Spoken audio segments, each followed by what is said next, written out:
We all know how time works. 1 second leads to the next. But something wild just happened. We closed our eyes expecting another ordinary day, and boom! The universe hit fast forward, skipping over a whole chunk of time, and we woke up in 2024.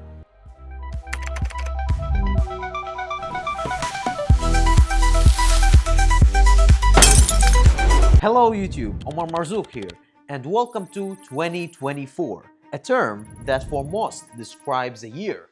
But for me, this is a title of an era of human evolution. When talking about evolution, I could care less about the physical attributes, as what makes us humans stand out is our superior intellect.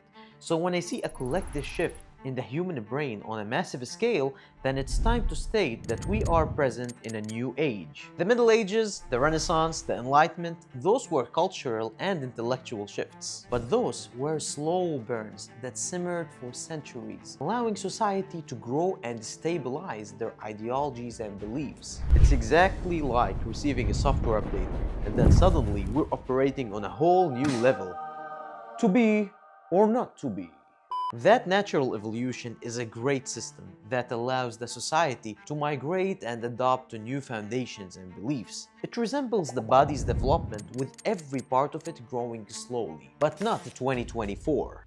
Yesterday, the body of our generation was that of a baby, and today we're standing at 6'9", but yet the liver, the heart, and all the muscles of the body are still those of a 2-year-old toddler. Periodic advancement usually manifests and becomes clear once the new generation comes of age. We're talking 22 to 25-year-olds, and then the world gets a fresh perspective as the new generation expresses their views and ideologies. The question is, how are those ideologies formed in the first place? Parents would spend 25 years preparing their kids to one day take the seats of world leaders and drive the universe into a new era. Back in the day, the world was divided into small cities, and the small communities each had its own issues and ideas that extended through generations. The duty of the parents was to highlight their own social issues and concerns and instill them in the mental checklist of their kids.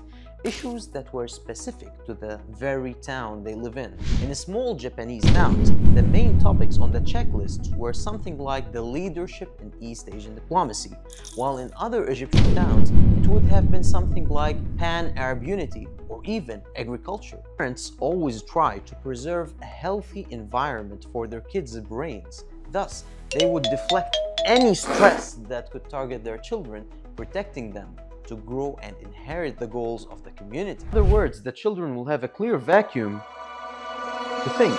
And even if a corrupt idea made its way through the community, the parents would collectively join hands to clear their kids' brains from any immoral view or application that could collide with the community standards.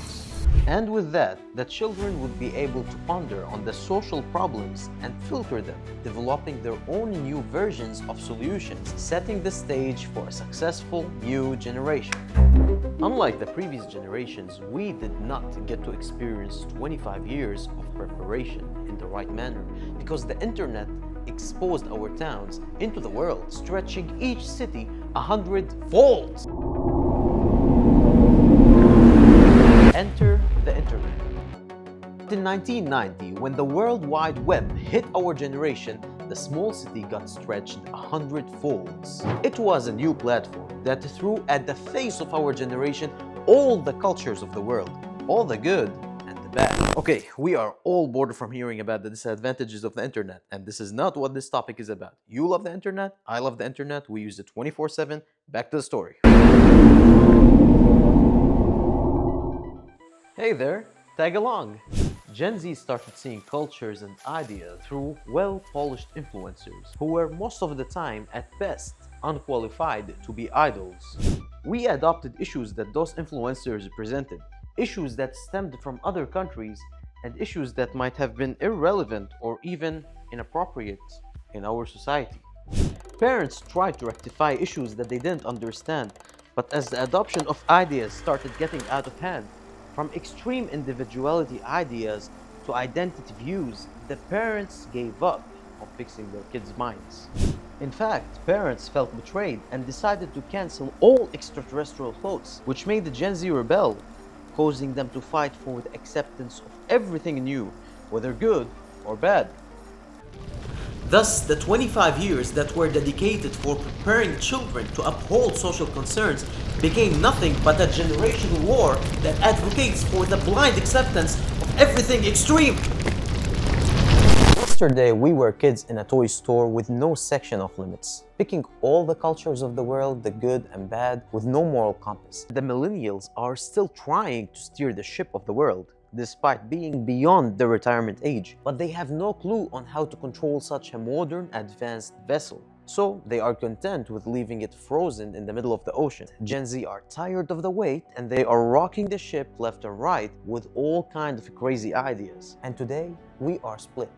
On one side, there are those who fear change and they cling to what's familiar and they seek refuge in the ideologies of the past. And on the other hand, we have those that are yearning for progress but are lost and have no idea what their ideology is. But listen, when a surgeon operates on someone who has extensive prosthetics, they often remove everything to get down to the bare essential foundation. And similarly, at our core, we are not so different from those little kids who were lost in the internet and collected all sorts of ideologies, things our parents never even dreamed of, let alone understood.